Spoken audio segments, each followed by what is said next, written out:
let's go to the second noble truth. But before I do so, let me just bring it up again. What was the common thread within those 10 stories?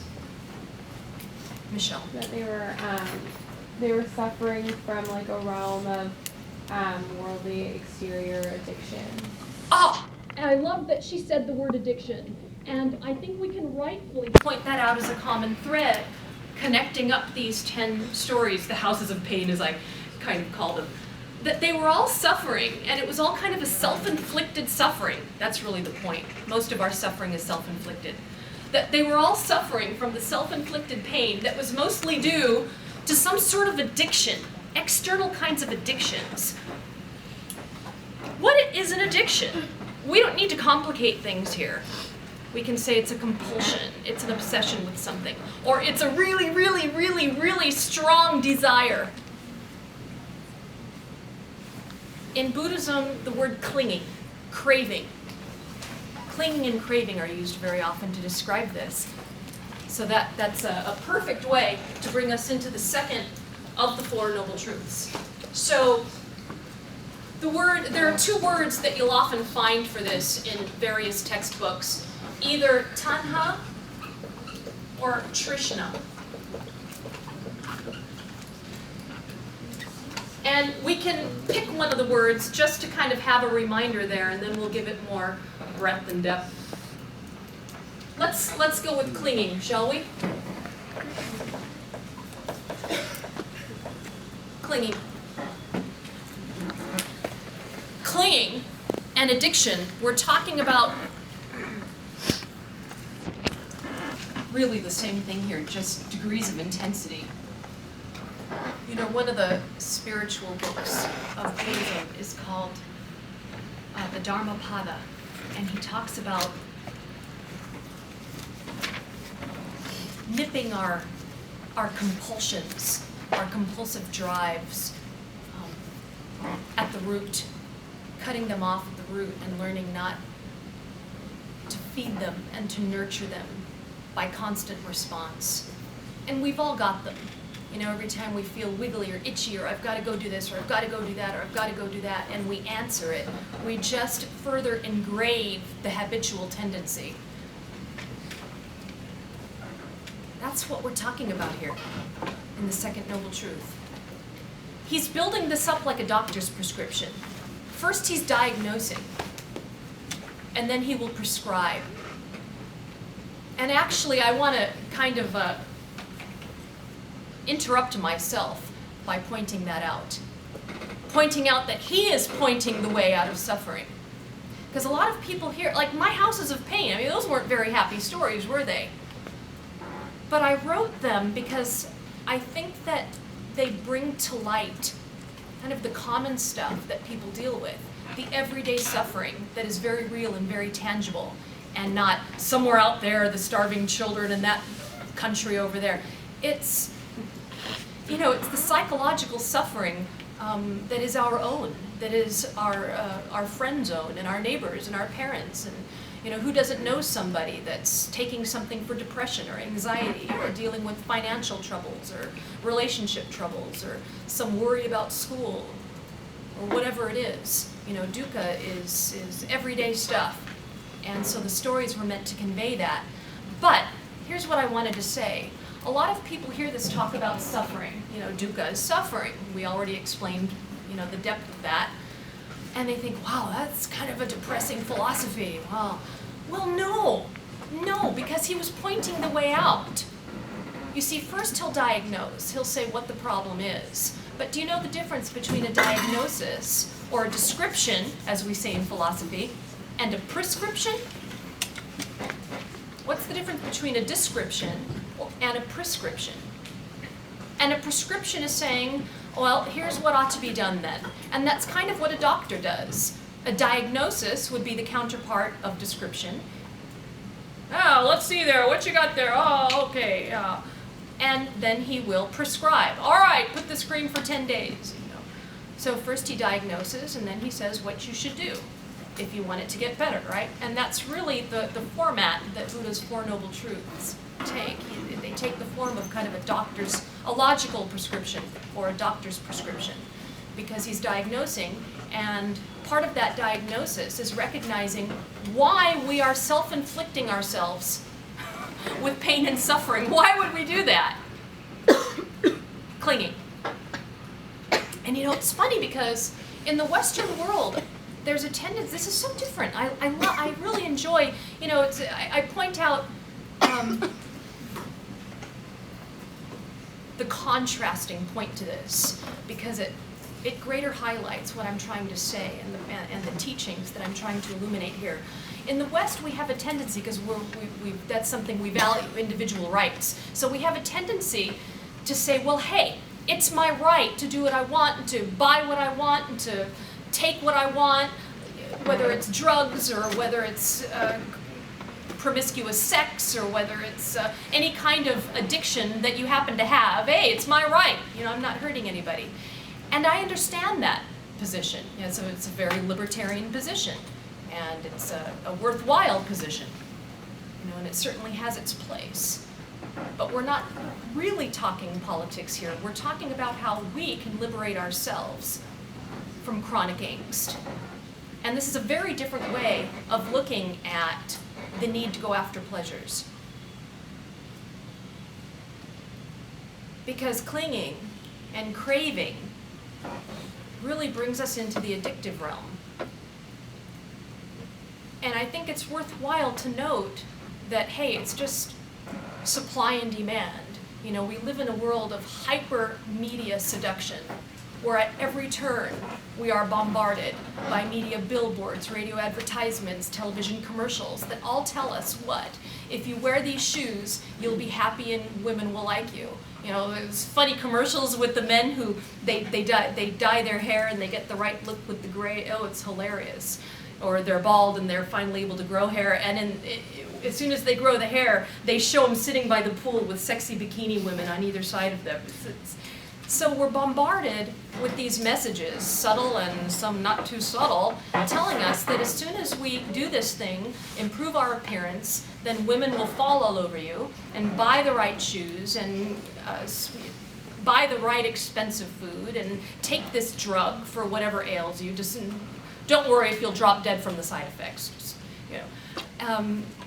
that will finally be happy and loved and cool and attractive. And so we're accustomed, on an almost subconscious level, to believe that and to go after those externals as a way of placating that emptiness inside. What happens in Vegas stays in Vegas. As if that's going to cure all of your ills. Just go and spend all your money, and it's okay if you come back in debt, and have promiscuous sex and eat all you want. Never mind if you end up sick. We'll worry about that later. But it's like the toddler who wants lots of Twinkies all day long. It's wisdom that lets the parent say, you know what, that might feel good for 2 minutes, but it's not going to feel good, when you become gravely ill, and obese, and totally unhealthy and unable to go play with the other kids. It ends up making you sick. Right? So then we make ourselves like a spider, kind of trapped in our own web, because we're going after these things, but these things don't make us happy. And we end up in a state or a condition that we can call longing and loathing.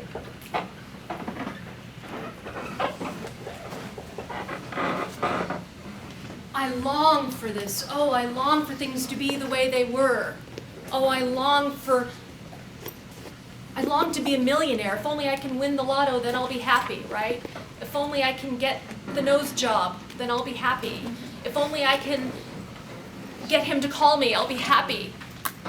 If only I can get those $500 shoes, I'll be happy, right?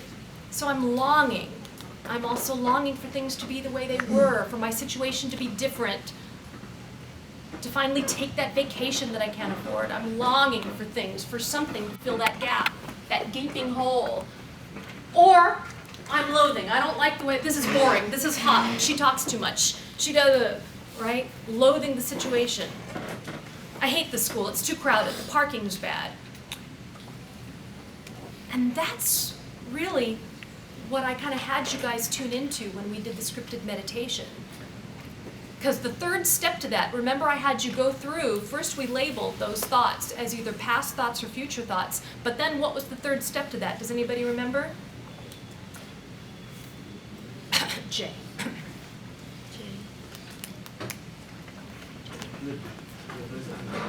I heard it. They were judgment thoughts. And once you start tuning into that, you realize, oh, gosh, I don't like that noise out there. I don't like these lights. It's cold in here. It's this. I don't like it when it's cloudy. It's getting so cold. I want summer. But then when it's summer, it's too hot. I'm always hot. I hate summer. When is it going to be fall? Right? Longing and loathing. Longing and loathing. What the Zen master would call the picking and choosing mind, right? And yeah, there's something to be said for discernment. You know, it's a faculty we were given, we were born with.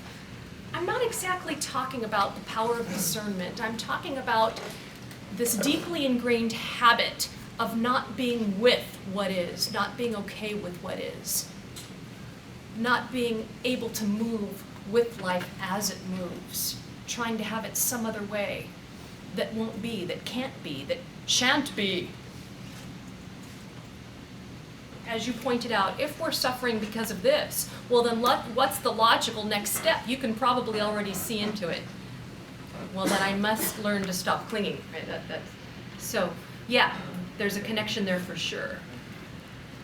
Would I be premature in asking you guys, what does meditation have to do with the price of tomatoes? What does meditation have to do with the price of tomatoes? You know, I've kind of been reminding you guys, remember when we, did those meditations, and you probably all know that that's the way the Buddhist monks practice. That's at heart. That's at the heart of their practice, meditation. Why? Where does meditation fit into all of this so far, from what you can see so far? Maybe connecting it back. Connecting to the now.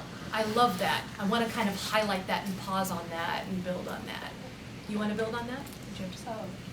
Kind of similar. So say it helps from switching the focus from the numerical value of how much it costs the actual essential nutrient and the true reason for it. Switching the focus. You're learning how to master your focus also. Go ahead. Let's keep building on that. I think it's also a way of achieving moksha, which is liberation. And, we're always stuck in this material world. But when you meditate, you kind of focus on your inner self, and you're kind of liberated from all the outside. Okay, gets us away from all of those external addictions that we've been talking about and that showed up in these 10 stories.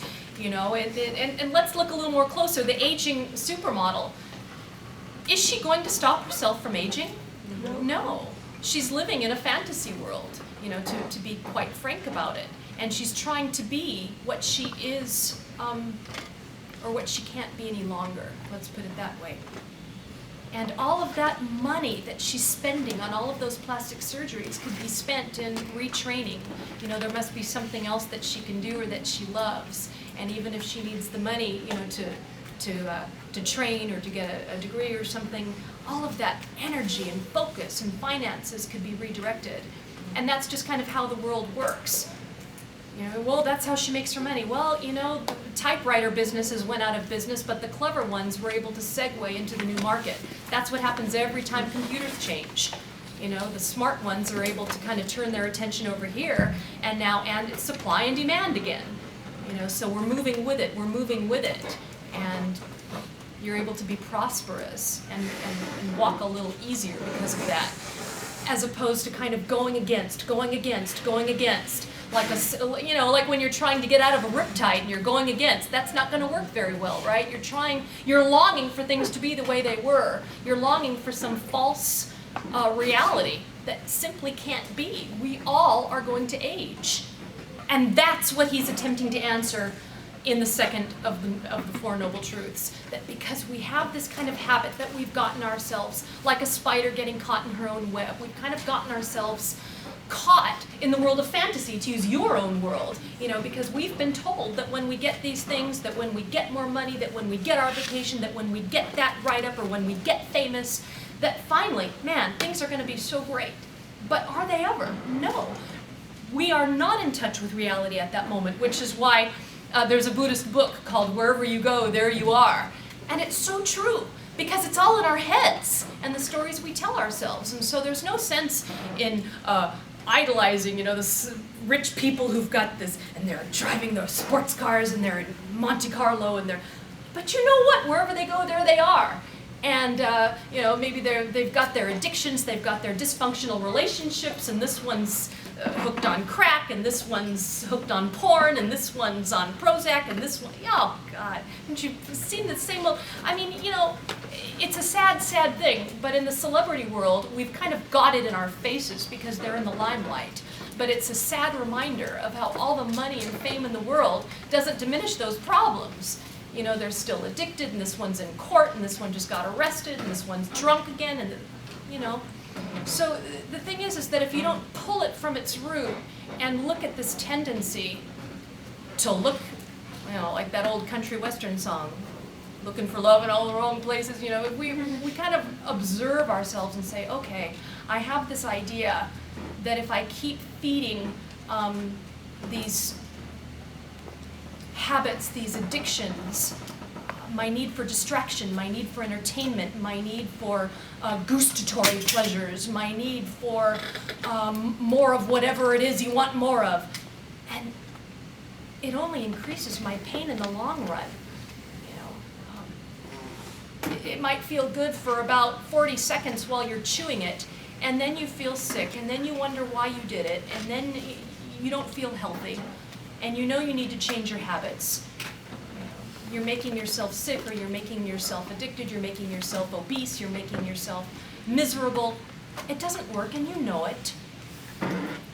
That's what brings us into the third noble truth. It's wisdom that lets us see into that truth. It's wisdom that lets us see that my chronic state of longing and loathing is making me miserable. That's the self-inflicted pain that we saw in these stories. Like the first one, jealous guy, you think, well, gosh, it's not his fault. His wife's probably, hey, that's where, again, I'll mention the Vietnamese monk who I love so much, Thich Nhat Hanh, talks about loving communication. That's where wisdom comes in, and we wake up to this moment and we say, I need to respect this relationship by giving it the attention it needs and using loving words and loving communication, and by bringing it to the fore, shall we say. Is this going to work? Do we want it to work? Do we want to invest in this? Or do we want to part? But what's the right thing to do? Let's confront it. Let's wake up to this moment. Which brings me to the answer of the previous question I asked you. What does meditation have to do with all of this? That's what meditation does. It trains us to wake up to this moment while simultaneously training us to not run after every whim, to not try to satisfy every impulse, right? I've got to do this, I want a cookie, I want a beer, I want to lay down, right? Because we can't always have that. There will be times when we have to be patient, we have to wait. The plane is delayed, this, that, the other. Things don't go the way we want it. How do we build up that sense of acceptance, tolerance, that sense of being okay with what is, and being able to deal appropriately with what is? And meditation puts us face to face with our own discomforts, our own compulsions, right? And it trains us to sit through it and to watch it. All those spinning thoughts, all the longing and loathing, we can see them as sort of secretions, in a sense. Okay, that's the brain doing its thing, blowing off steam, and it passes as surely as the clouds pass through the sky. I don't have to answer every one of those whims, right? And meditation puts us face to face with all of that, and we see into it, and we see that it's passing. And we don't have to answer it, and we're okay if we don't answer it. And we start to become a little bit more still on the inside, a little bit more patient. a little bit more okay with now. And a lot more now. We're just here a lot more.